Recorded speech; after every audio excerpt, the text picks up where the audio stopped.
त्याचं कारण एकच आहे, मी गेली 20 वर्ष पद नसतानाही नंतर मला शाखा संघटकचं संभाजी चौक दगडी शाखेतून पद होतं. शाखा संघटक म्हणून मी एक निष्ठावंत शिवसैनिक म्हणून काम केलं. त्या म्हणजे काम असं केलं की उल्हासनगरमध्ये काय 1 ते 5 नंबरपर्यंत कोणत्या शाखेत 8 ते संध्याकाळी 11 वाजेपर्यंत, रात्री 11 वाजेपर्यंत शाखेत महिला कोणतीही नसते, पण मी माझ्या पदाधिकाऱ्यांना, लेडीज पदाधिकाऱ्यांना घेऊन बसायची. कोणत्याही महाराष्ट्र शासनाच्या योजना असतील, काही असो, त्या घराघरापर्यंत पोचवल्यात. पक्ष वाढवण्यासाठी सभासद नोंदणी असो, लाडकी बहीण योजना असो, अजून सभासद नोंदणी ही मी बांधकाम नाथा कामगार योजना ही मी घराघरापर्यंत आम्ही पोचवल्यात.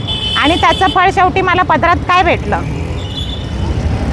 तुम्ही भाजपमधून दावेदारी केली आहे, उमेदवारी भरलेले आहे, कशा प्रकारे तुमचं पॅनल असणार आहे, तुम्ही काय कशा प्रकारे म्हणजे माझा जो प्रभाग मी राहते आता, त्या प्रभागात मी नेहमी पाण्याची समस्या असो, लाईटची समस्या असो, साफसफाई असो, धूर फवारणी असो, ती मी वेळोवेळी केली आहे. रात्री 1 वाजता फोन येऊ दे, 2 वाजता पोलीस स्टेशन असो, ती पण मी समजा पूर्ण कामगिरी पार पाडली आहे, एक लेडीज असून. आणि शेवटी पावसाळ्यामध्ये पण कुठे शेवाळा असेल, ब्लिचिंग पावडर टाक, नाला भरला आहे तिथे रात्री जा, कधी पण जा, मी जात होती. आणि शेवटी पक्षाने पैसा जिंकला, पक्षाने पैसा बघितला, माणूस नाही बघितला.